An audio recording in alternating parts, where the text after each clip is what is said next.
What up, Hyperchange? Welcome to another episode. Today we've got a really awesome interview lined up. I have Vivas on the line here. He used to work at Tesla on their battery materials team, now going to Stanford getting his MBA, also working for Benchmark Mineral Intelligence, a really awesome company selling reports and data about the mining world. We're going to get all into what goes into lithium ion batteries, electric vehicles. So pumped about this. Vivas, welcome to Hyperchange. Thanks for having me, Gally. Yeah. And so I've talked to you a couple times in the past, and you just really have one of the best understandings of what goes into these batteries. And I mean, we're talking about a totally new propulsion system for society right now, internal combustion engine running on oil to the electric drivetrain and batteries. And there's a whole different stack of, materials and minerals that go into creating these batteries. And today I really want to get deep in that, supply chain and really look into what is going to allow us to go from producing, 500,000 electric vehicles, 1 million electric vehicles a year to tens of millions, which is really what we need to tackle the climate crisis. Absolutely. You hit the nail on the head, my friend. Like, this is the problem that we need to solve, right? We have the technology. Now we just need the entire supply chain to keep up with us so that we can get tens of millions of cars out there on the roads.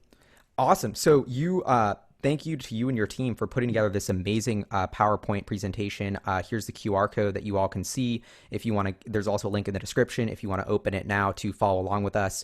But we're going to open source this presentation, and it's awesome. I just can't wait to just jump into it. So why don't you kick us off here? We got slide 2. The modern lithium ion battery, the platform technology it is. Maybe you could give us a little history about how this all started. Yeah, absolutely. So what's important to note is that, where we are today with lithium-ion batteries is as a result of decades of development, gone through minor iterations that build up over time to get us to the point where they can be the propulsion system for electric vehicles. So modern lithium-ion batteries was first used in consumer electronics about 30 years ago by Sony. And, there's been a lot of different changes in lithium-ion chemistry. There's been a lot of different changes in the way in which lithium-ion battery cells have been manufactured. The R&D priorities have changed, but essentially the conclusion is it's taken about 30 years of iteration to get to this point. Wow. There are a few sort of seminal moments in the history of lithium-ion battery technology, and that's kind of what this slide is showing us.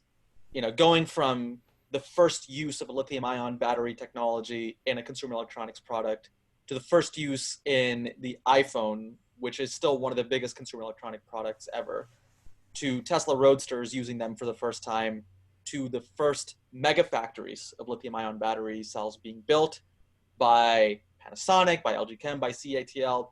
And finally, in terms of the history of lithium-ion batteries, probably the biggest moment that has resulted in where we are today was the announcement of the Gigafactory in 2014. So, wow. At the time that the Gigafactory was announced, it would have single-handedly doubled the capacity of lithium-ion batteries. And the reason for that is because, number one, Tesla just needed the battery cells. But number two, when you build larger and larger factories of scale, it allows you to better push down the operating cost of production of those batteries. So what else is important to note over here is the use of the word platform technology. And I think, you've got technology and you've got platforms. It applies over here because of how important the battery is to the future trends of energy storage. So what I mean by platform in a hardware sense is that the batteries, the technology upon which utility scale storage, electric vehicles, that those two product sets are built. Yeah. Another way to think about this is like SpaceX as a company is a platform company. I mean, Planet Labs can't put its satellites up in space by itself, right? Doug and Bob couldn't get to the International Space Station by themselves. The US Air Force can't do some of the work that it's doing in space without the use of the rockets that SpaceX has been able to construct and perfect over the last couple of decades. So I would assume, for the rest of the presentation, the underlying assumption here is that the battery's that important. It is the basis upon which everything else that we're doing for electrification and for electrifying the grid can happen. Yeah, and I've been using this analogy more and more of like the atomic unit is sort of like the startup speak of Tesla as the battery because, once you get that battery more efficient or a little bit cheaper, like there's just more and more industries that you can disrupt, like Model S and X. But then we got the battery a little more efficient, a little cheaper that allowed the Model 3 and the Model Y. Then the new batteries or is good enough to where we can actually disrupt a semi truck and then a pickup truck. Like you see how that improvement in just that core underlying technology allows Tesla to disrupt all of these other different industries. And I'm also curious before getting into how Tesla just totally blew up the lithium ion market when they launched the Gigafactory, like you were saying. What did you actually work on at Tesla? Could you give us like a little a micro background there? Yeah, absolutely. So I was one of the managers of the battery materials supply. And so my team was responsible for going out and, securing the supply of the raw materials used to make the battery cells themselves. And if you want more detail than that, you'll get it at Tesla Battery Day. Awesome. And so going back to this slide here, what fascinated me about Tesla was this, they were really the first people to say, okay, there's a bunch of these batteries in laptops that have really become commercialized in smartphones, the iPhone. But can we really string 4,000 of these together and power a car? That was sort of like an insane proposition. And then they literally needed more batteries than existed in the world. And that's why they had to build this Gigafactory. So maybe you could take it from there because I feel like that, like you said, was just a truly inflection moment. And now it's sort of taken for granted that all these mega factories are being built. But at the time, the Gigafactory was insane. It was like a pile of dirt in the Nevada desert. Everyone thought Tesla was crazy for putting in a couple billion in capex to build this. Now it's turned into one of their strategic advantages is that vertical integration to lock up that supply of batteries. I mean, this is why I get blue in the face telling people Tesla's not a car company. Tesla's a battery company. It just happens to make cars. And it's because if you look at electric vehicles on a worldwide basis, regardless of who the producer is, your battery costs are going to be anywhere from 25 to 40% of the bill of materials to build your electric vehicle. There's nothing else that gets close in terms of the bill of materials for making a car. And so 6 years ago, when the Gigafactory decision was made, I wasn't at the company, but what I'm assuming went through the minds of the people making this decision was, this is the biggest portion of our bill of materials. It's also the component that we are going to run out of in the world. There is no way that there are going to be enough battery cells in the world to keep up with the demand that we are seeing from our consumers. And so that's why that decision was made.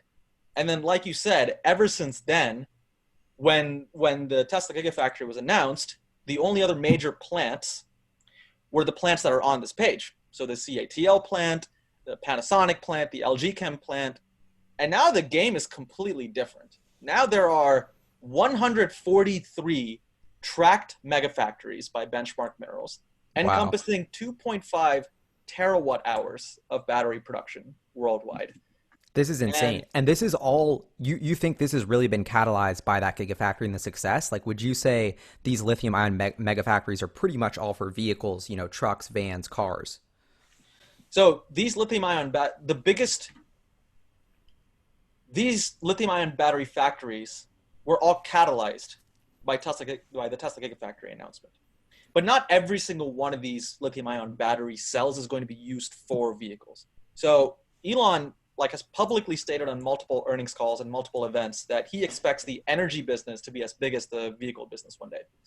And utilities around the world are looking at solar plus storage, solar plus wind, energy generation and paired with batteries as storage assets as a future business model for them. There has to be enough lithium ion capacity for those applications as well. Unfortunately, however, what we're seeing, and this is on page 6, is given just how great the demand is for consumer electric vehicles, that there's going to be a little bit of a mismatch in what's available. So what we see over here is our projection from Benchmark up to 2030 of how many electric vehicles are going to be on the roads, as well as what is the gigawatt hour consumption of those electric vehicles. And this encompasses everything: two-wheelers, three-wheelers, regular vehicles that you and I would drive, like a Model 3, Cybertrucks, buses. And what it stacks up Gotcha. to is about 1.7 terawatt hours will be used for vehicles. And And how even if many you would vehicles is assume, that assuming? so if you look at the little bubbles over here, it's 12.7 million in China, 7.5 million in Europe, 5.5 million in North America, and the rest of the world will have about 5.5 million. Wow. So that would be about, that's looking like what, 30 to 40 million vehicles a year. And that's enough battery capacity for about that much, which would be about Yeah. half of vehicle sales today. Now, Wow. keep in mind, there's going to be a significant amount of differentiation in terms of what's the kilowatt hour per vehicle in each of these geographies and by Totally. application as well. So the Chinese consumer doesn't want what the American consumer want. A jurisdiction that is buying buses in Europe and a jurisdiction that's buying buses in Brazil want two different things. Totally. But the main point out of this is going back to your question on, will these batteries all be used for electric vehicles? 1.7 terawatt hours are being used for electric vehicles if we assume that all of these projections for vehicles are going to be true. Mm-hmm. Now, we just talked earlier about how there's approximately 2.5 terawatt hours of battery factories coming up now over the next decade. Yeah. And So, I do want to pick a bone on this because I think your Tesla estimates are too low because you have them at 148 gigawatt hours by 2030. And Elon Musk has said he wants to do 2 terawatt hours potentially, or sort of dropping these hints of the terafactory terawatt hours. So yeah, I don't know. My personal opinion of this chart is like if when after Battery Day, when Tesla announces their thing, this Tesla could literally be triple that liter of CATL by yeah. 2030. All And depends on hey, how fast they could ramp. But that's kind of my personal theory is that's the breakthrough of Battery Day to kind of frame why this is such a big deal for Tesla and so fascinating because this is the whole supply and these numbers that Elon is throwing out are like mind-boggling. It I would don't dwarf disagree anything at on all. this chart, right? I don't disagree at all. Let me just be clear that what's on here is based on what has been announced so far. This chart will change over time, Yeah, right? So, gotcha. and if it changes, I mean, that just reinforces the point on what we're talking about over here is that 1.7 terawatt hours number is just going to keep going up. Totally. So let's just say that this is static right now, right? About 80 gigawatt hours 10 years from now will be consumer electronics, cell phones and batteries and all that, because that's just kind of growing at GDP. Wow. It's almost nothing compared to electric vehicles. It's crazy. But at the same time, you've got, if you add the consumer electronics onto that, what you have left is just 700 gigawatt hours used for energy storage versus the Oh, 1.7 that's being used for electric vehicles. I mean, that's a little concerning right there because we want the business to be as big as the vehicle business, and there's only 40% of the battery capacity left for that business. And the business gotcha. model has to change. And see, to me, it wasn't making sense for a second. So I was like, oh, well, we have enough to build all the cars. But that point you're making is very important, which is what Tesla's been touting. I think not enough people are realizing, the mega pack, what they're doing to stabilize the grid. You're saying that could be an equal amount of terawatt hours needed. I mean, Elon Musk has said that business could be just as big. So that's really where the supply constraint comes in. It's like, well, if we're going to do vehicles and the grid, then there's just nowhere near enough battery capacity, even with all these planned factories. It's not just Elon. I mean, just look at the trend in the utilities market right now. There is, in North America, a coal plant is going out of business once every 14 days, Love it. right? I love it too, but we are going to have to replace that generation asset. Totally. And something like solar and wind coupled with battery storage is likely the solution that will emerge from a pure LCOE basis. LCOE is levelized cost of energy. Mm-hmm.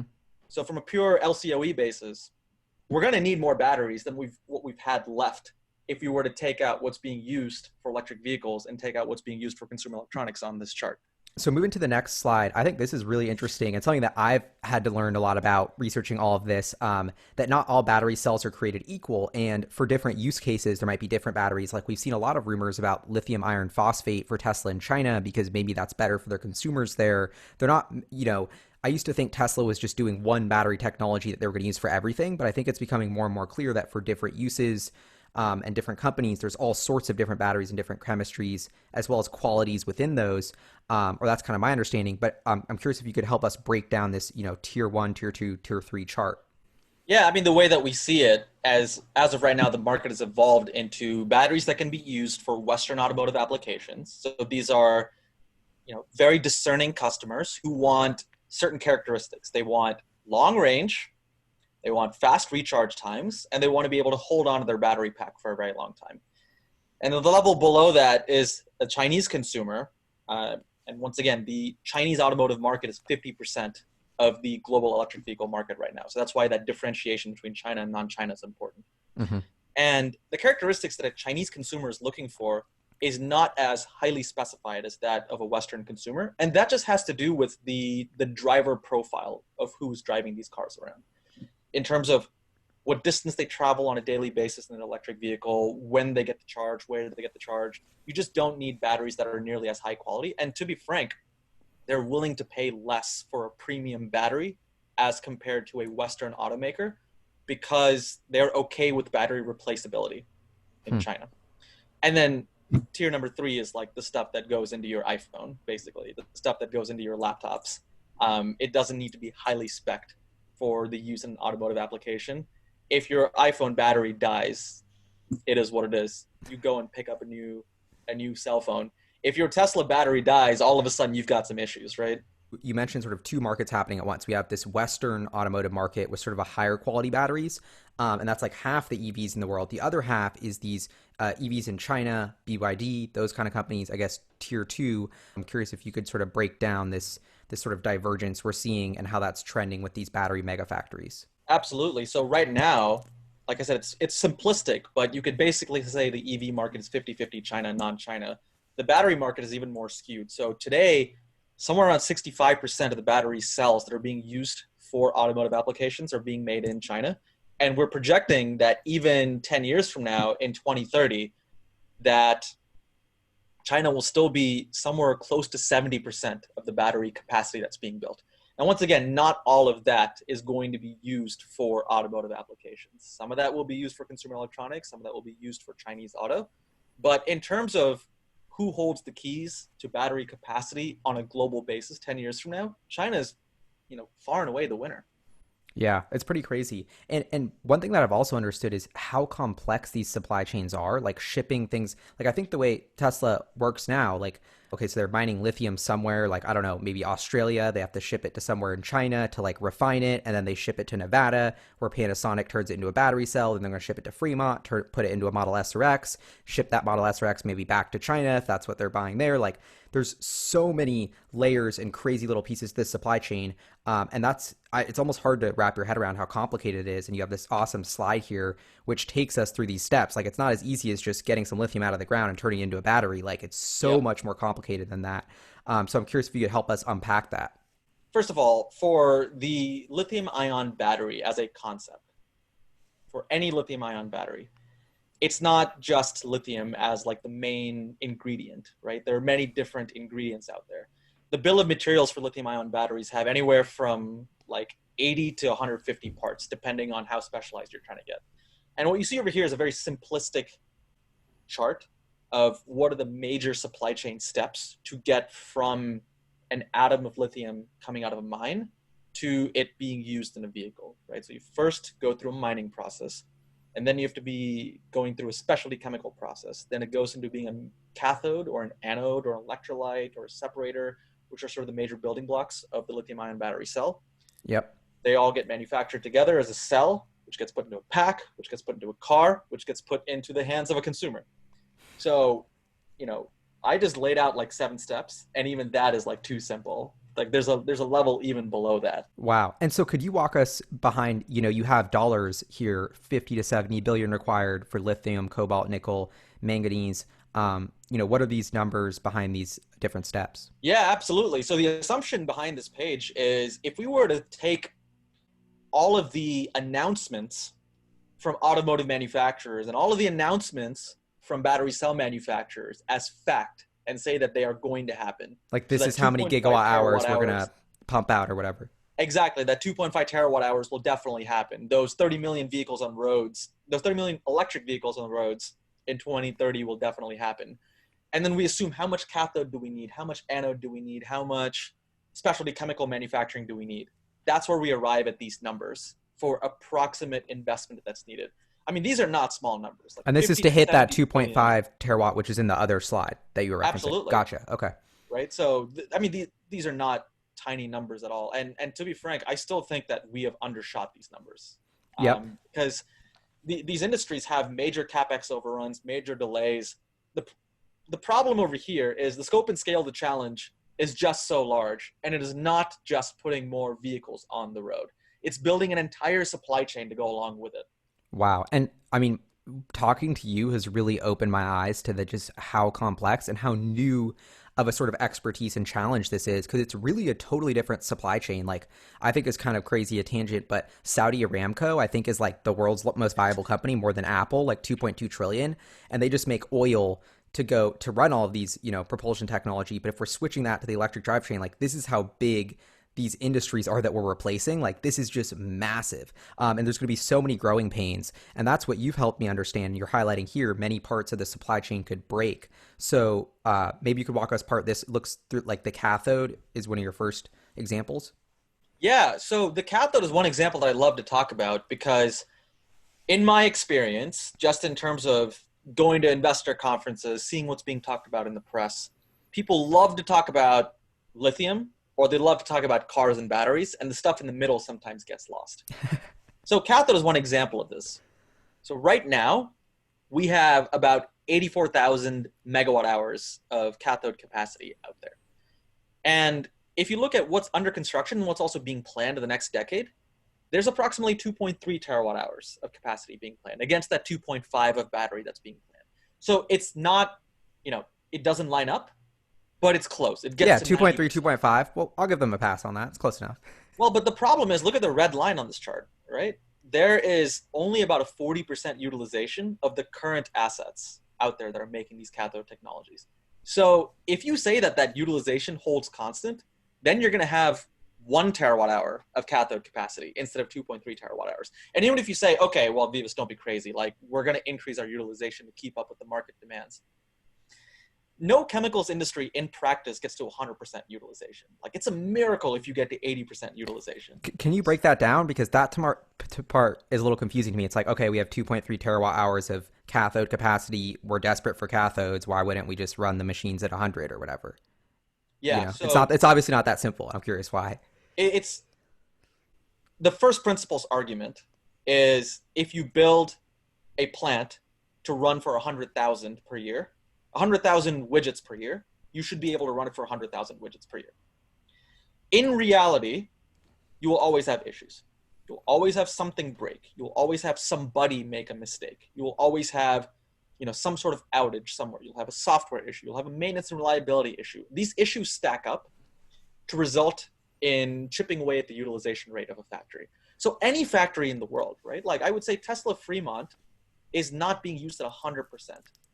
Boeing's factory is not being used at 100%. All of Apple's Foxconn factories are not being used at 100%. There's a variation in terms of what is the utilization rate of a factory, depending on what industry you're in, whether you're in mining or in chemicals or in manufacturing physical goods. And the argument that's being made over here is based on our data collection from the cathode industry, is even though the plans stack up, the utilization rate needs to ramp up significantly to keep up with the demand for cathode that's commensurate to the battery demand. Fascinating. And this is like a really good example, because I've heard Elon say a lot about, like, it's the slowest part, or if one part of the car breaks out of like the 10,000 parts we have, like, we can't ship it. So that's the battery thing is the same way. It's like, okay, at least the cathode's got to grow and supply the anode, all the raw materials, like all these steps of the process have to hit that 2.5 terawatt level for us to actually output that many batteries. And that's kind of where the concern is, and where there's a lot of risk, I guess. And you bring up a great point over here, Gali, which is that the electric vehicle industry is highly innovative. Battery industry is highly innovative. We're standing on the shoulders of 70 years of research and development in the battery industry, as we discussed earlier. But some of these other parts of the supply chain, they're not tremendously innovative. Like, the technology for cathode isn't moving as fast as the rate of innovation that's happening in software, that's happening in batteries. So, to give you an example of this, let's just take NMC chemistry. This is slide 3. It's taken us 28 years of research and development to get NMC cathode chemistry. So that's nickel, manganese, and cobalt cathode chemistry up to the point where it is today. Is that what's in Tesla? What's in the Tesla? No. This is just one example of a cathode chemistry out there. Okay. There's NMC, there's NCA, and we'll dive into this a little bit later. But the basic point here is getting a chemistry up to speed before it can be commercialized takes decades. And there are individual companies within the supply chain globally that are working on this. And it's on a cathode basis and a battery cell basis. So an example of this is I have a really good friend, Adrian, who is working in a company called N-Power. And what they noticed was they said, okay, what are the two biggest concerns of EV owners? Charge time and range. We're going to tackle those. But the technology that they're building on lithium ion batteries to tackle those two challenges, right, have been based on years of research and development, and they still need a little bit more research and development before their solution gets put into an energy product or it gets put into an electric vehicle. So, with the research and development timeline for getting a chemistry on production so long, it's no wonder that then the production also lags behind, because then you need to spend more time on building up utilization rate, on building up capacity worldwide even. Yeah. And I feel like we're getting a little off track, but I think that's JB and Elon had a really interesting kind of tangent on a conference call a couple of years back talking about they see a million battery breakthroughs. There's one every week, but like the difference between that and commercializing it at scale, that's where the rubber meets the road and where it's actually really difficult, doing it in the lab, but like putting it in a million cars on the road. That's the gap that, that's what I call like the honeymoon phase that every other EV startup is in. It's like, can you actually make it this many batteries for a profit? That's where no one's actually been able to do it besides Tesla. And I mean, look, the point that you're making right now can also be made about like solid state batteries, for example, right? We've been hearing rumors that forever. I've been hearing rumors about that for like probably 10 years. Solid state batteries will come. The arc of technology always bends towards improvement. Solid state technology will come. It just won't come anytime soon. Lithium ion battery is the propulsion technology for electric vehicles for at least the next decade, if not more. It will likely be the energy solution for grid scale storage as well, because there have been so many decades of development. Solid state isn't just going to come and knock out these forms of technology tomorrow. Fascinating. And to get back to this slide 10 where we're at, the raw material becoming a higher portion of cell cost, this is actually something really interesting that I hadn't thought much about. But, at some point, if there's too much demand for lithium, like our cost improvements are going down because it seems like Tesla's getting better at building batteries, or everyone is. But at some point, more and more of that cost, like you're saying, is literally the raw materials. And if there's too much demand for those raw materials, that price could go up for like cobalt or, something else in the cathode. And so I think that's something that I really hadn't thought of. So can you break down this chart here with the cathode cost split? Absolutely. So you really hit the nail on the head when you said that if the cobalt price goes up, if the lithium price goes up, then your bill of materials, your dollar per kilowatt hour cost of your battery cell will go up as well. So going back to our earlier conversation, when the first Gigafactory was built and when all these mega factories are built, what is the point? The point is push down the operating cost of production as much as you can and increase the capacity. Size matters, but only to a certain point. Like we're reaching diminishing marginal returns in how much more battery factory sizes matter. Totally. Like now there was that buffer that they squeezed, but then this is still all just raw materials. You can't get that out with scale. That's kind of interesting. Exactly. So, and we see that on this chart over here. So you've got labor, you've got energy, you've got capital, and capital is based on cost of capital. So we'll put that aside. Like every 1 unit increase of energy and every 1 unit increase of labor isn't necessarily going to create a commensurate level of increase in your output past a certain size. So that's the whole concept of diminishing marginal returns, right? Mm-hmm. And so we're at this point now where for a general battery cell, so these are lithium ion battery cells in general. Yep. And just as a side note, all of the data in this presentation is not anything Tesla specific. It is related to lithium ion batteries in general. Cool. Because the industry is so wide. Approximately 50%, a little bit more than 50% of the cost is the materials that are being used for the cathode. And then over here on the right-hand side, what you've got is, you've got lithium, manganese, nickel, cobalt. These are the various types that are being used for the NMC battery chemistry, which is what we discussed earlier. Fascinating. So that's 45% of it is nickel cost, and that makes up, so over half the cost of the cathode is these raw materials. And do you have a slide of how that's changing over time, or? So the reason that we didn't include a slide on how it's changing over time, because the driver behind how it changes over time is the price of the metal itself. And we have a whole section on lithium, and we'll talk exactly about how supply and demand of lithium impacts the price of lithium, impacts the cost of the battery cell, ultimately impacts the bill of materials. I mean, this is a huge domino effect that happens throughout the supply chain. Gotcha. And so, what is this slide 11 here? If the supply chain doesn't break, there are other actions that battery companies could take to do improving battery economics. Yeah, absolutely. So going back to what I was saying about diminishing marginal returns, like we're going to get to a point where you can't just build bigger factories to get lower dollar per kilowatt hour. So right now, the average dollar per kilowatt hour on a global basis for lithium ion is 125. Once you start getting to 90 or to 80, you're not going to get any more huge leaps forward. So battery makers right now are really concerned. The biggest battery makers have all been fighting for market share over the last 5 years. And they have been willing to sacrifice margin in order to do that. Mm-hmm. They're not willing to do that anymore. Now they're starting to fight for margin at the cost of market share. And this is a classic battle that happens in tons of technology industries. And you know, it happens in all the industries that you cover on your channel as well. Like, do I fight for margin? Do I fight for market share? Uber versus Lyft. Like, they just keep lowering their prices and have negative unit economics because they want market share. And it's a fascinating kind of clue about who has the leverage in this equation of now every car company is so desperate for batteries and hitting up all of these battery companies that they're like, wait, we can actually raise prices and make a margin. It's not only Tesla buying, from Panasonic. Yeah. So that's to me an interesting clue because we've seen a lot, everybody's seeming to partner with LG, right? And then a bunch of those companies are running into delays because LG just seemingly couldn't meet the demand so it's just interesting to see how that dynamic has shifted recently. And absolutely. So in our conversations, and this is like our whole team at Benchmark Minerals, around what are battery makers doing to improve their margins? What are they doing to improve their battery economics? Looking forward to the day where there's no more improvement just based on size and scale. And these are some ideas.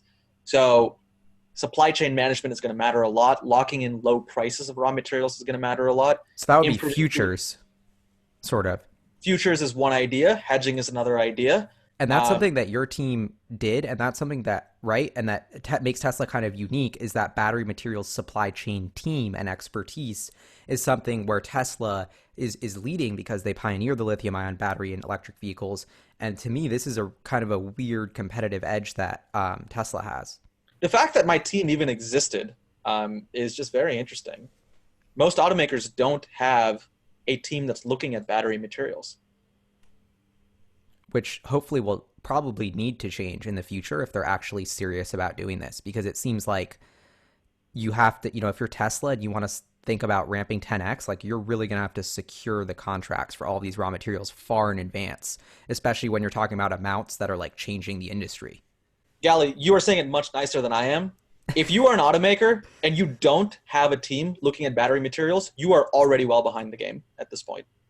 Wow, that's crazy. So going beyond that, battery management matters a lot. It's not just about individual cells. It's about how the battery functions as a pack. Recycling, we have a whole section on recycling. We'll talk about that. And then there are also new revenue models that come with batteries. Like right now, the revenue model for battery makers is just spit out as many batteries as possible. The revenue model for automakers is spit out as many cars as possible. And the revenue model for utilities has been, it's a game of making as many electrons as possible. And earlier I talked a lot about how utilities want to get into the game of battery storage. So a company that I really like in the space that I follow is a company called WeaveGrid. I put them on the slide because they're so interesting to me. Yeah, I wanted to ask about that. I see the logo. So Apoorv, their CEO, is a really good friend of mine.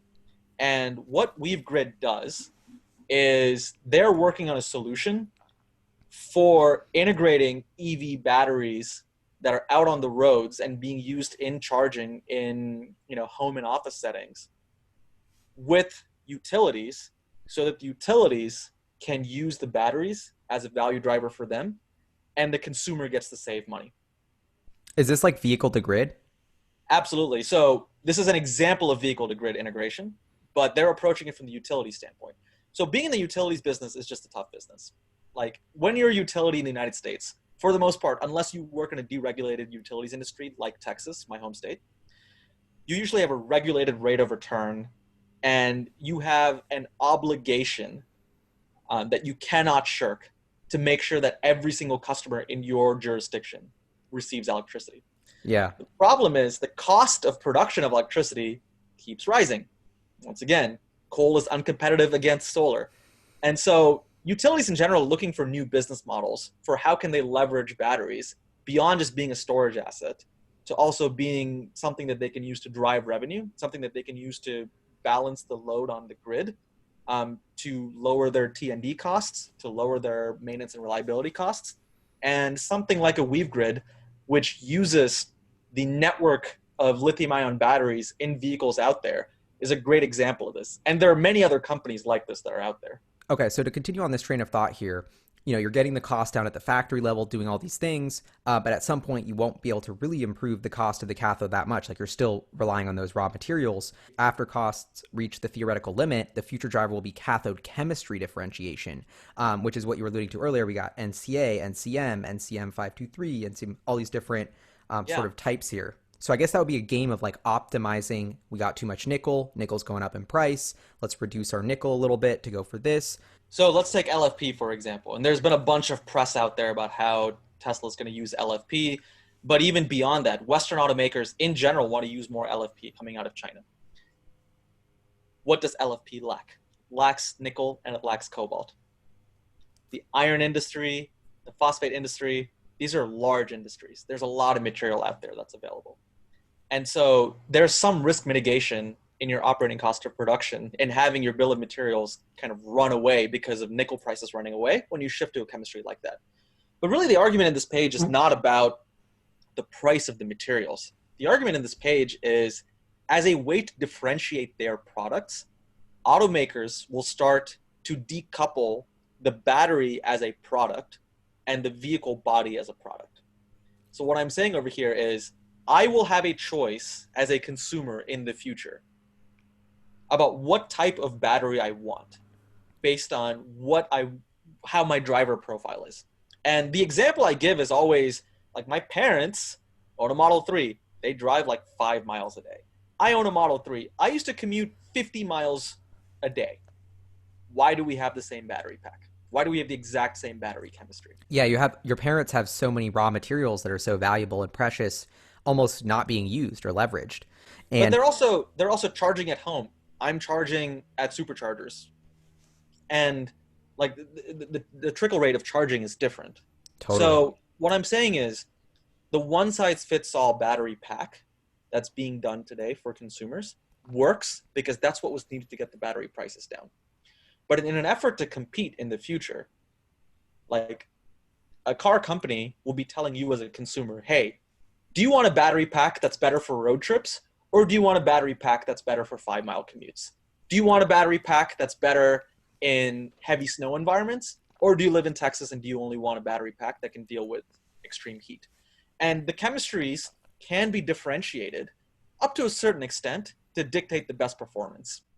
Fascinating. And it seems like, I mean, I don't know if you know about it or probably can't comment, but if those rumors in Tesla and China are true, that would almost be the first use case where we're seeing Tesla hit enough scale to where they're sort of having the same vehicle, but two different battery chemistries for different geographies. Like, it sounds like that's a sneak preview of what's to come, really, based on what you're saying. Absolutely. Even if you differentiate these chemistries, even if you try to get rid of the manganese, you try to get rid of the nickel, you try to get rid of the iron, whatever, it is a lithium ion battery. Every type of lithium ion battery has lithium. And for that reason, lithium is a very interesting industry that we should be diving into for the rest of this discussion. Awesome. So that perfectly segues us to the deep dive on the lithium chemicals industry. So we've got some really cool brine spodumene. I don't think I've ever even heard that word. Spodumene. Spodumene. Yeah, so there are two sources of lithium in the world. Brine ponds, which are, you basically pump out salty groundwater and you extract the salts from that groundwater.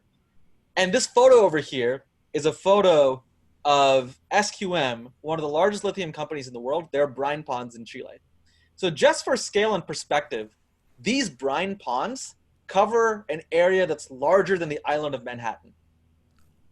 Wow, and they're those crazy colors too. Yeah. And you actually have had a very unique opportunity where you're not just like talking about this, like you've visited in person a lot of these different types of lithium mining raw materials, like kind of sites, right? I feel like Yeah, I that mean, must give you a really I've seen these things with my own eyes, and it's a wow. marvel of engineering that these can even exist. Yeah. And so why does this matter? How does this tie into what's happening? I guess this is where all the magic really starts, is we have to get the lithium out of the earth. So, I mean, sticking to brine for a second. Why do we need to have brine ponds covering more area than Manhattan to draw our lithium? The environmental impact of this is massive, right? There is no physics-based explanation for why we need brine ponds this large. It's just that that is the technology that has been used in the industry for about 50 years. And that's just been the established, accepted way in which in which the brine-based lithium industry performs. And so that's just what it is. But this kind of paradigm is not going to be able to help us. Like, we can't cover like the entire country of Chile with brine ponds just to be able to get enough lithium for electric vehicles. But if we keep doing this, that's what it seems like is going to happen. And there's a bunch of interesting companies working on this as well, on direct lithium extraction. Another company that I follow is a company called EnergyX, where they're working on direct lithium extraction to eliminate the need for brine ponds, so that you can produce 10x the amount of lithium that are being produced out of these brine ponds with like 1,000x less space. Wow. And so can you fill us in on what is the brine pond? Like, why do I need a big pond of brine to get out the lithium? Like, what's actually happening there? So what they do is, and they is just companies operating in brine in general. They pump out salty groundwater into these ponds. They let the sun evaporate the water out over 2 years. And then they like scrape up the salts and separate them into potassium, into magnesium, and into lithium salts. Wow. Okay. Yeah. And I mean, look, I'll be frank, like, this is a marvel of engineering, truly. Like, the fact that there are companies in the world that can do this, the scope and scale is just absolutely mind-boggling. But at the same time, you're very reliant on there being no rainfall.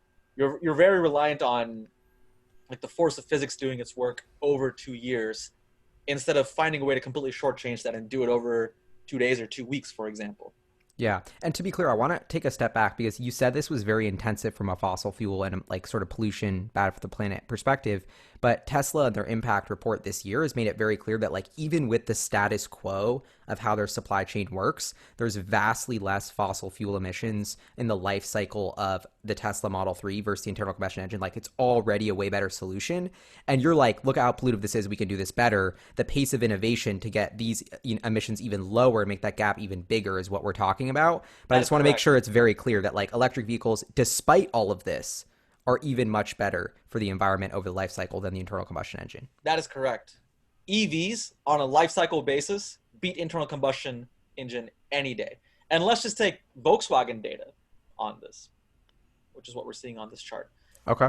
And the reason I'm doing this is because the Tesla Impact Report is just recently published, and everybody can go out and read it. And here's another chart from Volkswagen to back up the same claim from Tesla. Awesome. That on a life cycle basis, your EV is going to win. But at the same time, the part of this that's concerning is the dark blue portion, which is the vehicle production portion. It takes almost 2x the carbon footprint to make an electric vehicle as it goes out the factory gate, as does an internal combustion engine vehicle. Now, the reason for that is mostly driven by the battery components themselves.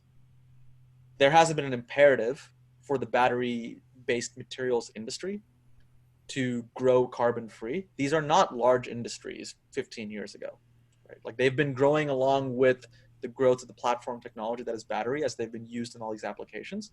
But now there is an imperative to find a lower carbon footprint. And that's why we have new companies like EnergyX that I mentioned earlier that are trying to target this problem. But on a life cycle basis, it's just not even close. And as the EV industry keeps improving this carbon footprint, it's just going to keep getting better and better. Awesome. And so now maybe you can fill us in on this other type, Spodumene. spodumene. Yeah, so spodumene, imagine mining. What do you think of when you think of mining? You think about rocks being blasted. You think about, literally taking rocks out of the earth. That's what spodumene mining is lithium is trapped in a rock somewhere, and you're excavating that rock and taking the lithium out of that rock. I'm simplifying it overtly, but the point is that this is coming out of a physical rock as compared to coming out of a brine product, which is more like a watery solution type product. So the lithium supply, it looks like it's very concentrated, or that's what you're showing here. Mhm. Mostly in Australia, it looks like, which is kind of surprising to me. So can you fill us in a little about this? Absolutely. So lithium, let's just be clear, lithium is everywhere in the world. It is absolutely everywhere in the world, and it's everywhere in space, and it's everywhere in the ocean as well. The only question is, where is it at a high enough quantity and concentration to where we can extract it economically given today's technology? So what we see on this chart over here is Australia does a lot of spodumene mining, and the other countries that we've shown over here, Chile, Argentina, and China, do a lot of brine production. There's something called the lithium triangle, which encompasses Bolivia, Argentina, and Chile. So it's the Atacama Desert, basically, and Hmm. Salar de Uyuni in Bolivia, which has a lot of lithium resources. And then the USA has, some lithium mines in places like North Carolina that have existed for many, many years.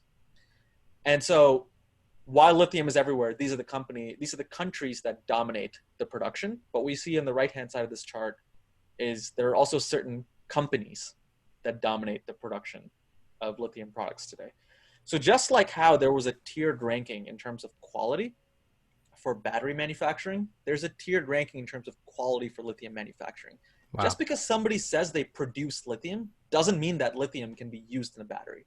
Only these companies that are on this chart right here can have their lithium products be used for battery manufacturing. So we've already taken a complicated problem and we've added one more constraint on top of it, which is that there's only a small number of companies that can even be, creating products for batteries today. Yeah, and that good enough quality that could actually be put in the electric vehicle. Absolutely. And, Wow. and you hit the nail on the head. The question is, can they do it at quality and can they do it at scale? The specification that you need of the lithium chemical that can be used for a battery cell is so much higher than that which is used for making glass or making lubricants. So, fun fact, there's actually more lithium in the glass in your iPhone than in the battery in the iPhone. Wow, that is a really cool fun fact. So, this is exactly why earlier we mentioned the iPhone in the chart about batteries as a platform technology. Is even though battery was a platform technology, it didn't cause the rest of the supply chain to grow along with it because the quality that you needed for the battery inside an iPhone is so much less than the quality of the lithium product that you need in a battery in your electric vehicle. Fascinating. And what's this? Can you explain the breakdown here of lithium chemical supply versus lithium raw material supply, these two Yeah, charts? absolutely. So your lithium raw material supply is basically who can give concentrated brine or who can give a high enough percentage of spodumene that it can go through a chemical processing circuit. Okay. And then the chemical supply is who can produce something like lithium hydroxide or lithium carbonate, which are the two primary forms of chemicals used for battery manufacturing worldwide. And they're two different steps. And these need to combine together to make an actual usable lithium ion battery. So all of these companies that are highlighted over here, Albemarle, Ganfeng, Tianqi, Livent, and SQM, they can do both. They've got assets to do the raw material supply and the chemical supply. Wow. But there are many companies out there. If you search for lithium company on Google, you will get like 500 results. But some of those companies only own a mine and just ship their mine product to a company that only does chemical manufacturing, for example. Hmm.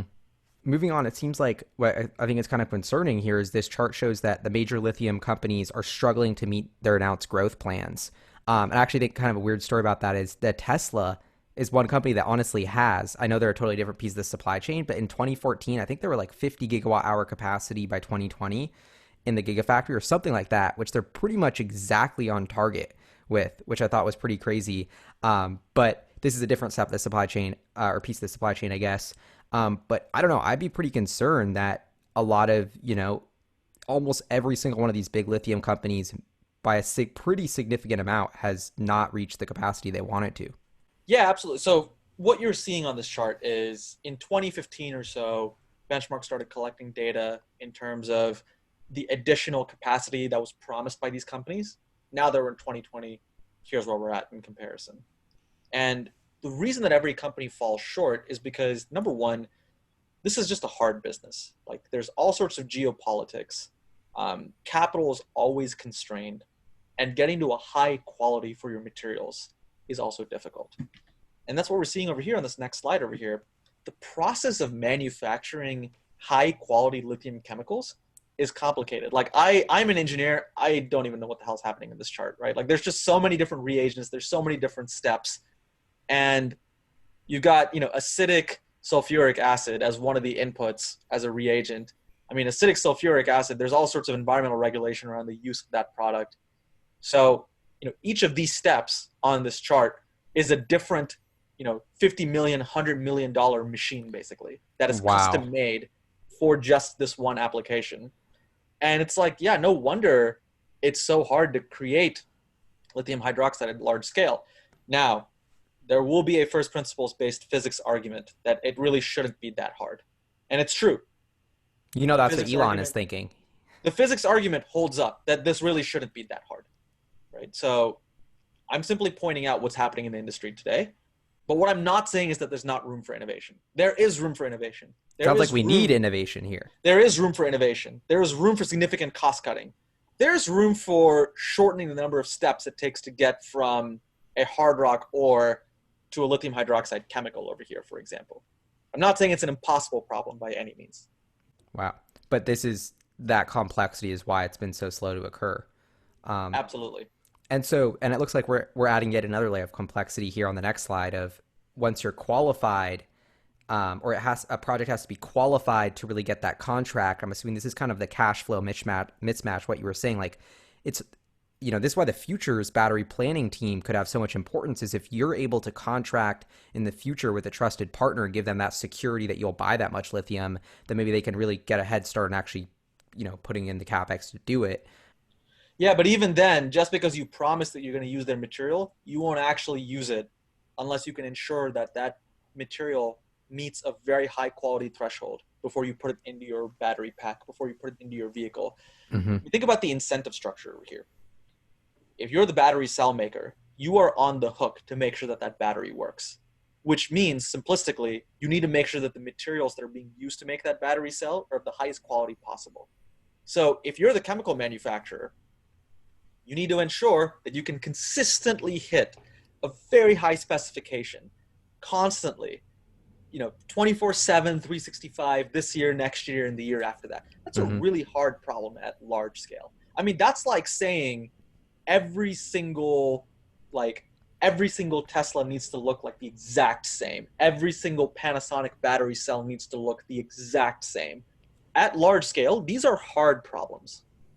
And now moving back to this chart about the emissions, this is pretty interesting. The different carbon intensity of the brine versus the spodumene versus, and even in Chile versus Argentina, pretty big. It looks like almost triple for Chilean brine versus Australian. So the main driver around this is the main drivers around the production of these types of chemicals are electricity costs, water costs, land costs. Electricity generation sources are going to be different. Are you using a coal plant? Are you using natural gas?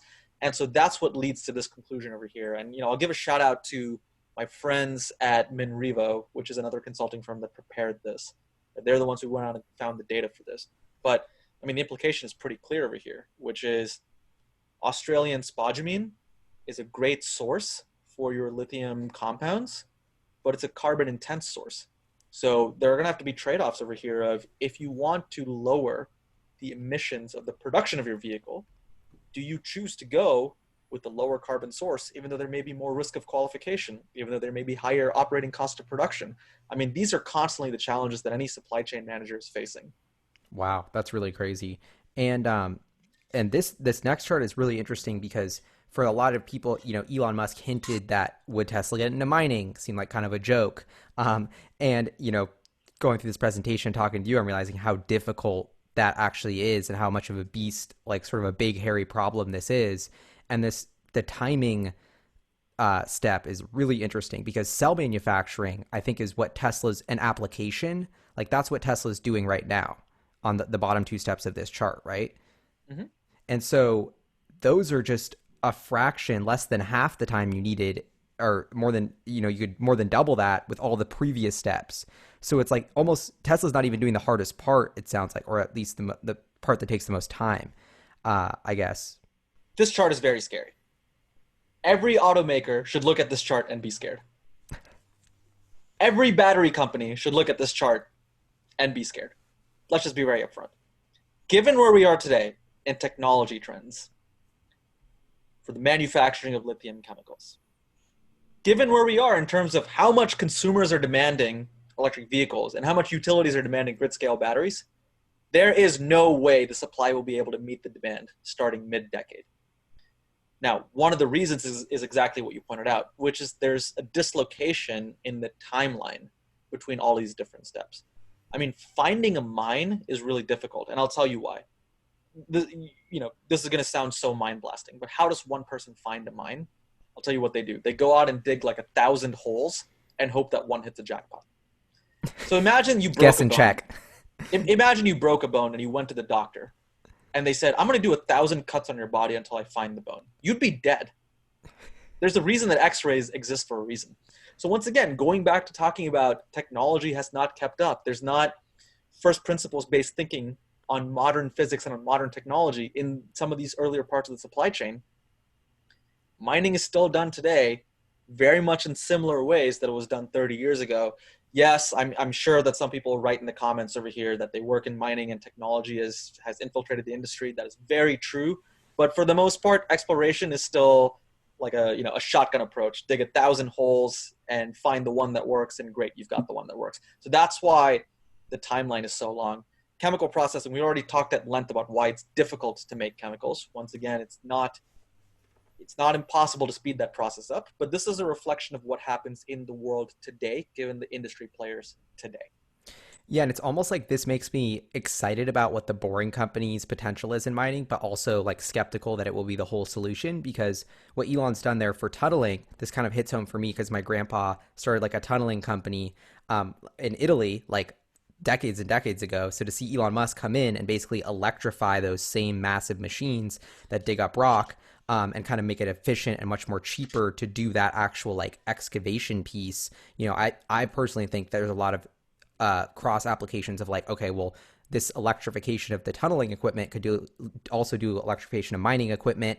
Elon Musk's hinting at mining. He runs the Boring Company. Lots of overlap there of like really long-term moonshot potential of electrified mining from the Boring Company to help Tesla get materials. So that's one piece of like excitement for the Boring Company. But the other piece is like, that's only one tiny little step of this whole equation that we're talking about here. Like just as complex as, the whole cathode, anode production, the chemical processing. Once you get that out of the ground, there's still a bunch of huge gaps in between.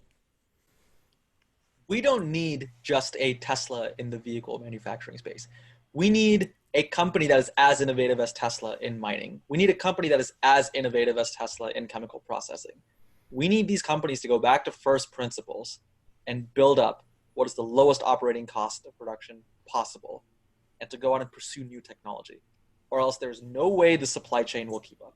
Yeah, and one of my favorite mottos is like, the bigger the problem, the bigger the opportunity. Like, yes, these are massive, huge problems, but there are also massive, huge companies waiting to be built that solve these problems, I mean, which is I don't kind of look at this exciting. chart. I don't look at this chart and get dissuaded. I look at this chart and get excited because the market has created a need.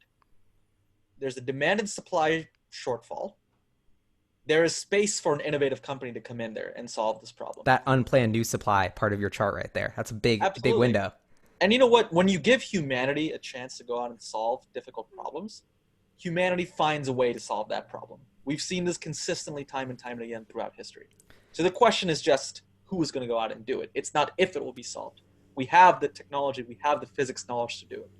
And now I'm even getting more pumped. You're going to be pumped about battery day in a different way, which is that Tesla to scale to 2 terawatt hours, like like your old team and colleagues are all thinking about this nonstop of like, okay, if we're going to do 2 terawatt hours, blow that chart that you showed up earlier out of the water with how much batteries we're building, we're going to have to figure out how to process all that, how to mine all that. Like they must be thinking about that. So I'm very curious if they've innovated there, or maybe they've innovated in ways to use less of these materials and stretch them to go farther and not put as much stress as we'd thought on those pieces of the supply chain. And that's why they're going to be able to ramp much quicker than we would have expected. But it just, to me, it makes me even more curious about, okay, the new cell is dope, a little more efficient, a little cheaper to build, but what is in that new cell, and how much have we locked up the access for the next decade for the 2 terawatt worth of materials for that new cell? To me, that's even more curious about that part now. When you have a battery that can go 1,000,000 miles, for example. That means that that battery can last 30, 40 years. That means that I, as a consumer, when I buy a million-mile battery-powered car, in 10 years, will replace the car body and hold on to the battery. That's a completely different way to think about the automotive segment and to think about the automotive buyer, even. When you have better and high-quality materials, your battery cell lasts longer. And the other way to overcome this severe material shortage and where there's space for innovation is recycling.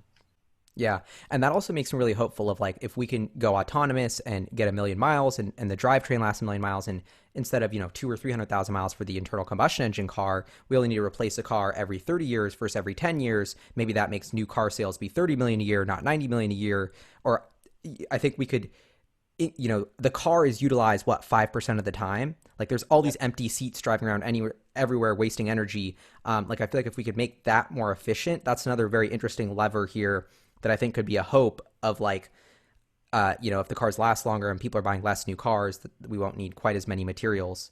And Absolutely. then that brings us to a perfect segue to our next part of the whole recycling component, which is now that the Model S has been on the road for 8 years, some of these EVs are starting to get to the end of life. Okay, setting up a whole mine in these brine ponds and getting all this lithium and reprocessing it, that's a grind. If we can just take a little bit of lithium out of the battery that we use that's already in good shape, this is a really exciting potential. We've seen JB Straubel, the co-founder of Tesla, leave to mysteriously start Redwood Materials, a battery recycling company. I have to think they're going to partner with Tesla, or I'm baffled if they wouldn't. But yeah, so I'm really curious. Maybe you could walk us through this chart of this, it's kind of saying what I was just saying is now we're starting to get into this new era of where battery recycling is going to move into the spotlight. The history of battery recycling is whenever you're done with your battery, you'd either just throw it away or you'd give it to a general purpose technology recycler. But now there are dedicated companies looking at doing just battery recycling. So what you see over here are examples of some companies in the world, right? Attero in India, Glencore is doing stuff in Canada. There are a few companies in Europe like Umicore, which makes cathode, is also looking at recycling. You very rightly pointed out Redwood Materials. So JB is somebody who I've worked with, I respect very, very much. Let's see what they've got up their sleeve. They're going to come out with more details soon on what they're doing.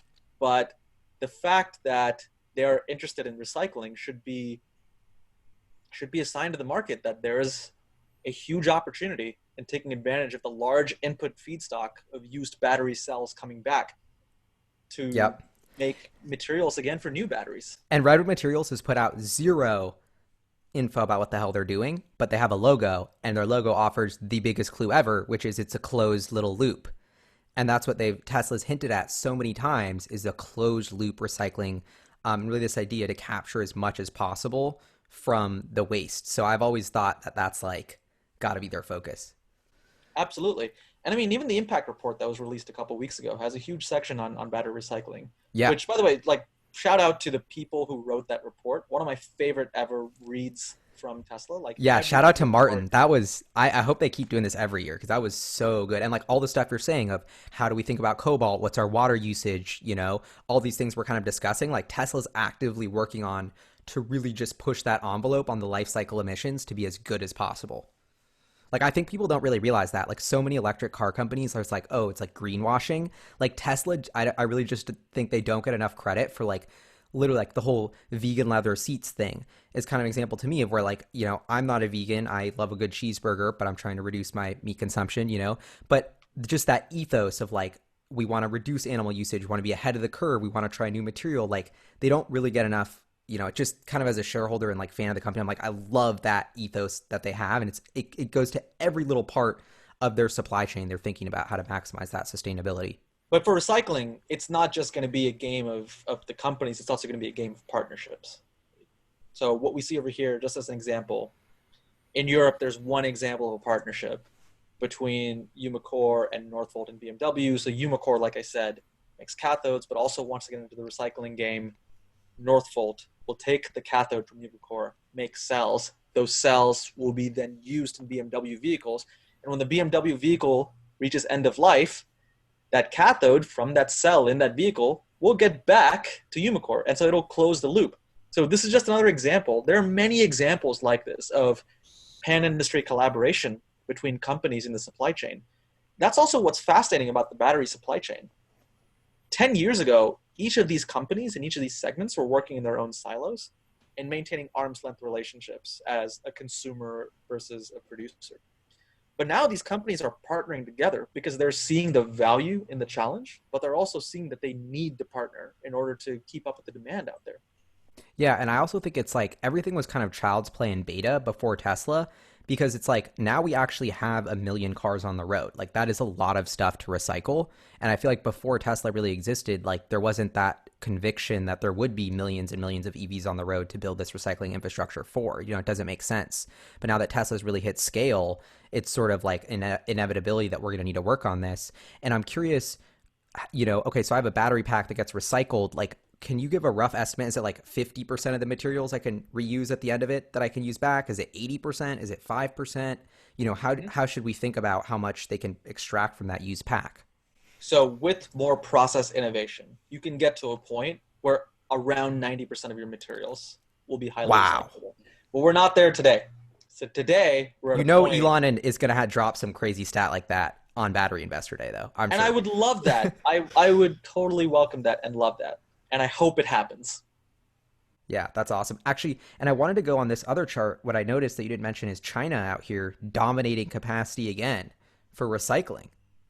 China dominates capacity for recycling because of two reasons. Number one, they've got 65 to 70% of the battery factories in the world within their borders, as well as over 50% of the electric vehicles in their borders, as well as so many laptops and cell phones that also produce the batteries. So they're seeing this challenge.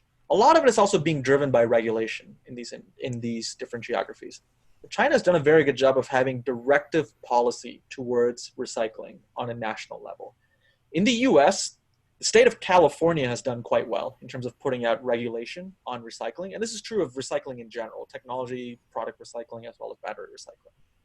But if we get more directive regulation at a state level, at a national level across the US, the market opportunity will increase.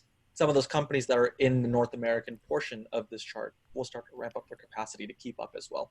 Yeah, and this is a fascinating geopolitical situation that's unfolding. Like, if the world was a game of Risk, I think what China's doing is genius. Of like, okay, our expertise in the internal combustion engine's not there, but there's a massive transition in the electric vehicle push. We can really be a leader and a dominant player in this future of propulsion technology. And going through your presentation here, looking at the data about how they're really in a place to really own the infrastructure and backbone of creating these batteries. It seems like they're really ahead of the curve of almost every country, and that in terms of capacity at least. And they're really pushing for it. They got Tesla in there to build a factory there. There's just so much going on where I see China really pushing forward and becoming a leader in this technology, that I think is just a really brilliant move for them, like geopolitically. And I'm curious if you could, you have a slide here about the recycling industry in its nascent stages and multiple threats to reach full scale and profitability. Kind of the theme of our discussion of like things are a lot harder than they seem, like to just recycle a battery and get 90%. That's just magic. So once again, these are all solvable challenges. By no yeah, means am I saying these are roadblocks that are going to stop the industry from growing at all. But if we were to take an honest look at the industry today, these are some of the challenges that recycling faces. So number one is the fact that for any chemicals industry, and recycling at its core is a chemicals industry, you need to have the lowest operating cost possible to be able to compete. So what you need in recycling is a large input feedstock of the number of battery cells coming back. So issue number one is whenever EV cells are retired, they still have value left in them, and they're being downcycled and being used as energy storage battery cells. So for example, in China, BYD buses, they have their battery packs for 2.5 or 3 years, and then they're using them to do energy storage projects for behind the meter grid applications. wow. And this photo over here is Amsterdam Arena is using recycled Nissan Leaf batteries to power itself. Wow. Wow, it's awesome, but at the same time, what does that mean? That means that those battery cells are not going into a recycling circuit yet, that they're being extended and being put out and deployed for even longer. Oh, yeah, the second life, it's differentiating from the recycling part. That's interesting because I know Rivian mentioned that they're big on their second life batteries for stationary storage as well.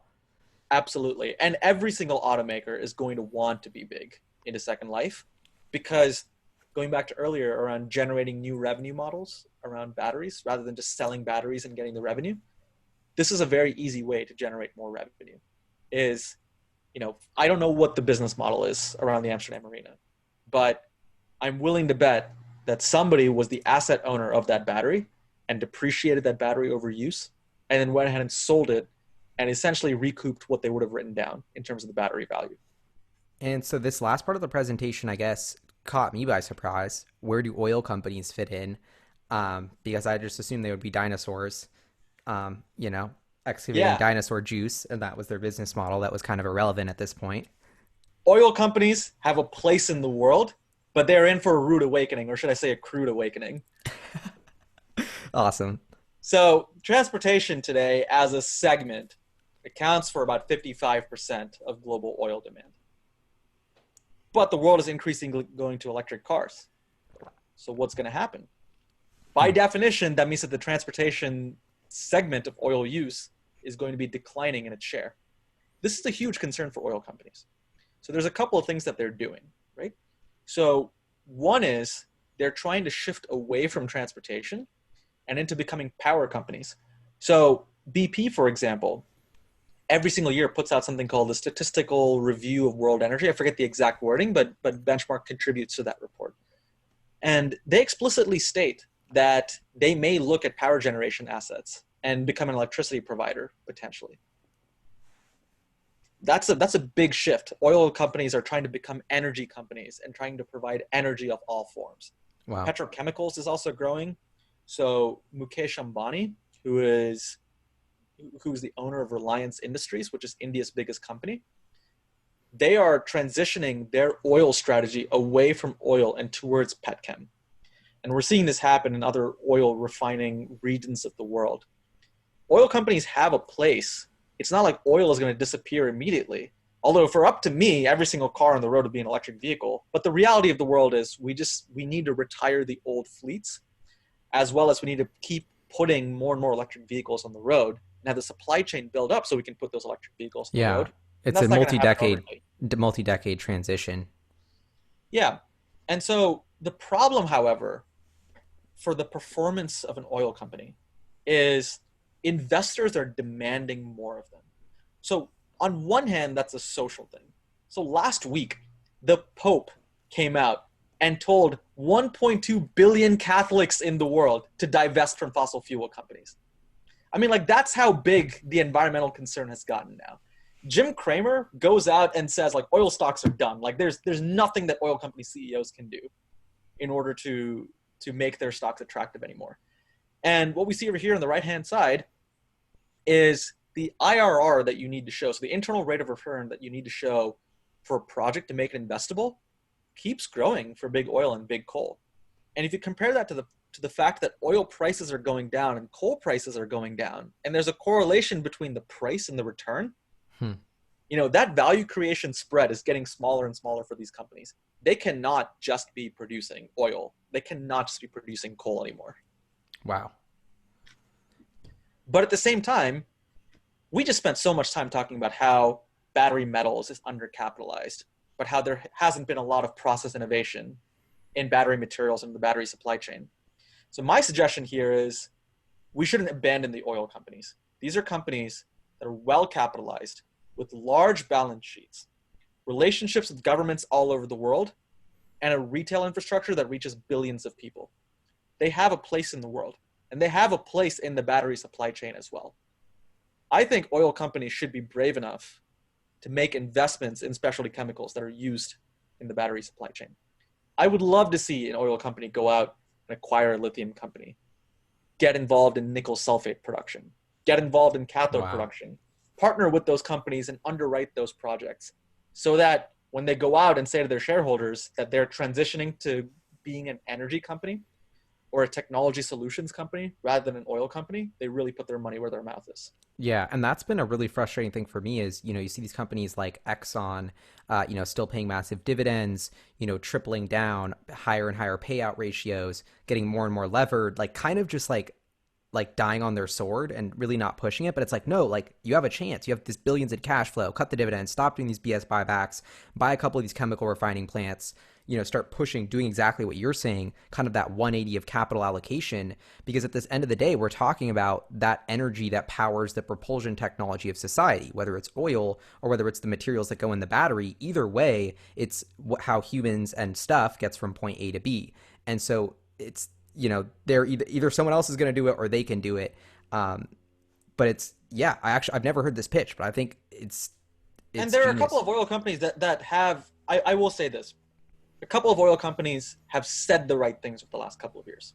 So, for example, Shell, Ben Vader-Buren, who is their CEO, has been very clear that he identifies with the climate reality, that he thinks that climate change is real, and he knows that Shell cannot be an oil company anymore. And an example of what Shell did in order to actually act upon that marketing pitch was they went out and acquired a battery company called Sonnen. They went out and started acquiring electricity and distribution assets themselves. BP has gone out and done charging stations in the UK. Total, which is the big French multinational oil company, has gone out and acquired Saft, which is a battery maker. So once again, what's important is moving beyond the marketing pitch. What's important is deploying capital. And it's interesting because you give them a hint of where to deploy the capital as well here, showing that the certain margin of chemical processing appears to be the most attractive part of that supply chain. Is that what this chart's showing? That with that gap of hard rock lithium versus the battery grade lithium hydroxide? Yeah, when oil companies are doing petrochemicals, fundamentally what are they doing? They're taking a low value natural resource and they're upgrading it to a specialty chemical for use in industrial applications. That's really no different than taking spodumene or brine and upgrading it to be used in battery cell manufacturing. The Mm-hmm. thinking is the same, just the input and the output are different. So for here on slide 32, you're saying for the USA, we need to move beyond making only cars and battery cells. So you're saying we should vertically integrate to push more of this supply chain, in-house, almost as a strategic resource, geopolitically and just infrastructure wise for the country. Tesla's really pushed the envelope on cell manufacturing and the application, but now it's time to domestically move further down that stack. I spent a lot of time with governments all over the world. And although your viewership is global, Gally, like you live in New York City and I'm in New York City right now, so we're talking about the American context over here. But everything I'm saying here is applicable to places like Canada, Australia, the European Union. Simply making cars and simply making battery cells is not enough. To truly get the full value of the supply chain and to geopolitically de-risk the supply chain, what's important is vertically integrating every single step. So what I'm saying over here is advice to the US. It's not enough to just make cars. It's cool that we've got all these battery factories over here. But you know what? The US is announcing a new battery plant every 4 months. China is announcing and building a battery plant every week. We are so far behind here in the US, we've got to catch up. This conversation has really made me like 10 times more curious about Tesla's battery investor day because I feel like what Elon Musk has promised is breaking a lot of the rules that the normal industry is seeing. So that makes me really curious about like, I don't know if you can comment on this or not based on your work of like where is this innovation occurring to scale batteries so quickly and in such a big way that would seemingly break these natural resource supply chains? My more and more thinking is that they're going to use less of these natural resources per battery somehow. That's one of the key levers they're pulling.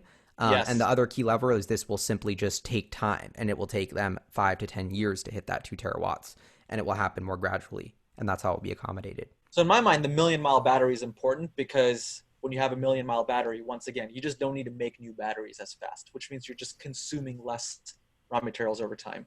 And that diversion between supply and demand starts to close as a result. And I'm curious what you think about these other companies like, Rivian and Amazon. What are your thoughts on those players getting into this space, even though they're being so behind? Do you have any thoughts on like Amazon making an electric vehicle push? And have you heard anything about that? Well, Amazon made an investment in Rivian, and Amazon bought Zoox. So anybody who tells you that Amazon isn't trying to be a transportation company is wrong. Yeah, yeah, right. I feel like they're knocking on the door, and it's so fascinating that they won't partner with Tesla, and they're trying to build their own stack. Look, Um, I'll tell you why though. It's not because they want to do transportation. Look at Amazon's valuation. Amazon's value, the stock price this morning was what, $2,700 a share. When you have a stock price that high, what you're doing is you're making an implicit agreement with your shareholders that you will create double the value or double the cash flow 5 years from now as to today.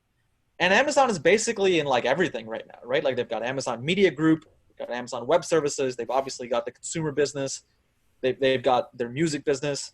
There's only a few industries that Amazon hasn't entered in a big way, which will allow them to generate that cash flow to justify that valuation, that ever increasing stock price. Transportation happens to be one of those. your last slide here really hits home with me because it's why I'm so passionate about Tesla. This, sustainable energy and clean air, Tesla's mission. That's why Battery Day is going to be one of the most important days in their history because it's showing us the technology that will fuel the backbone of all of these industries. So what gets me so excited is that, like I started out earlier in this episode saying, Aramco is a $2.2 trillion company. And if Tesla is that full energy stack, like this is a multi-trillion-dollar opportunity they're tackling. That's why I'm still holding every single share I own and still think the future is so bright and we're just so early because they're pushing the envelope on this battery technology so quickly. I'm kind of curious if you agree with my understanding of like Tesla's several years ahead here. That's what people like Sandy Monroe are seeing. They're the only 400 and 300 mile range EVs. Like it seems like they're clearly ahead. And it seems like the writing on the wall is that they're about to unveil an even better cell. And so what the status quo of this conversation was is Tesla is years ahead of this battery technology and actually about to get even a couple more years ahead in terms of actually the cell technology. And then in manufacturing, they're also years ahead. And then in the battery materials group, they're also years ahead. Like the deeper I dive into this, the deeper Tesla's competitive advantage and moat appears to be. And so I'm curious if that's similar to your takeaway and if there's even anyone on your radar that is remotely building up the kind of capabilities to build EVs at scale in the multi-million of units per year amount like Tesla is, because I struggle to think of who's the next company after Tesla to build 1 million long range EVs a year. Like, who would that be? And it'll probably be 5 to 10 years after Tesla hits 1 million. But So a couple of thoughts. So for all of you out there, the way that I met Gally is we spoke on back-to-back panels at Fully Charged Live in Austin in February. And Gally's presentation, which I loved, was called The Path to 1 Trillion. Let me Tesla tell you to a my trail. view of the path to 1 trillion for Tesla. The path to 1 trillion is they will be the first company to truly make the vehicle a platform. Between all the synergies that they get from their battery advantage, from their supply chain advantage, from the autonomy integration with the electric vehicle in-house, and the data capability of connectivity, they will make the vehicle a platform faster than anybody else can make the vehicle a platform, and it will be the biggest value and revenue generator in the automotive industry since the very beginning. That is the path to 1 trillion for Tesla. Wow, that's unbelievable. And that, I guess, ties in the autonomy piece. And on the battery piece, what are your thoughts of the licensing out this technology? Because that's something at first I was like, oh, some of my MBA spreadsheet New Yorker friends are like, oh, yeah, they should license this out. There's way more, they're basically making other companies put up the capex, pulling forward all these gross profit dollars if we build 10 gigafactories today because we license it out to Volkswagen, to Fiat, and et cetera. But this, to me, presentation tells me why that's BS and would never happen is because it's like, it's just way more complicated than that. And actually the hard work of like getting the lithium there, actually extracting it, actually there's only so much we can refine. Like even Tesla scaling to 2 terawatt hours is just them squeezing every little drop of supply out of this supply chain or capacity out of this supply chain. So to think that they could easily just replicate that with another company to me seems ridiculous. And so that this has made me a lot more skeptical that Tesla's ready to license this out. Maybe the design is ready, but the actual factory building part is just it's just we're way too early to even think about that. You are absolutely correct. Tesla's advantage is enduring. There's a true moat. Once again, the battery costs have come down as a result of so many years of innovation, but Tesla's so much further than everybody else that it's hard for everybody else to catch up. Tesla's advantage in integrating the various components in-house is also an advantage that's hard to overcome. I will give credit to some companies out there. For example, I'm impressed that GM has publicly stated that they're going all electric, but also gone out and made a $2.3 billion investment with LG Chem in Lordstown to build a battery factory and vehicle factory together. I'm impressed that VW has taken a massive equity stake in Northvolt and has also brought CATL to build a factory in Germany for their vehicles. So the industry is much bigger than Tesla.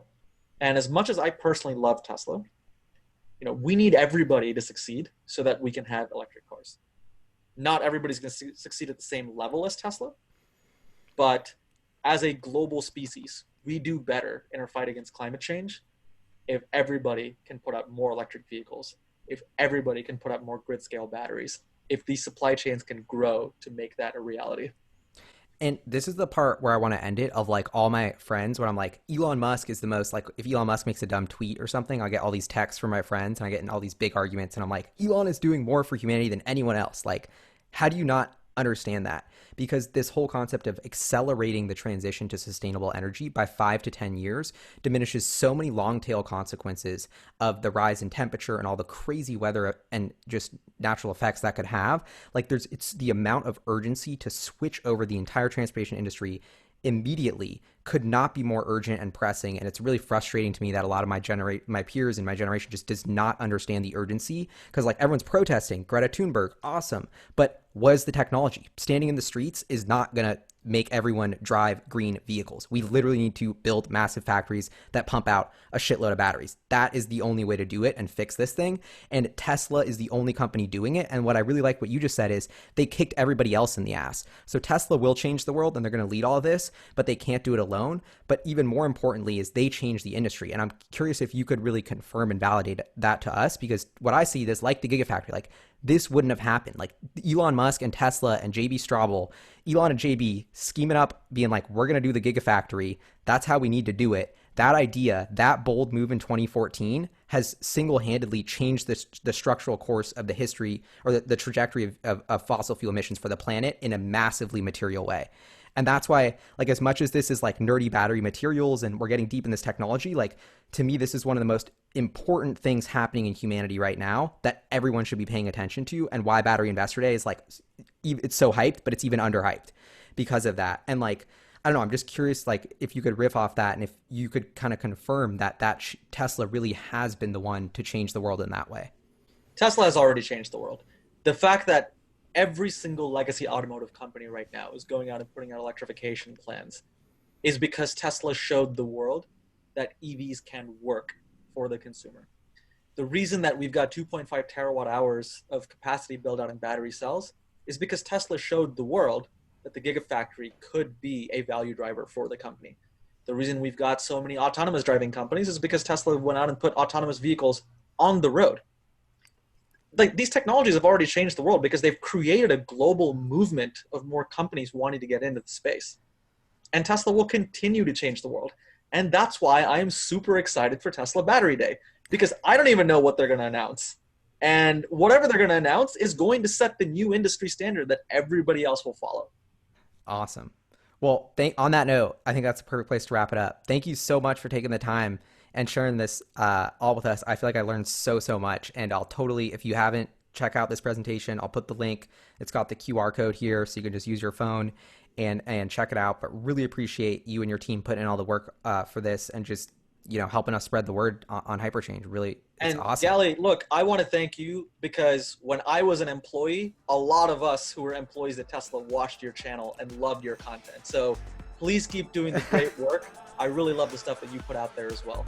Yeah, that blows my mind. But anyway, thank you so much, man. Peace out. Have a good day. Thank you.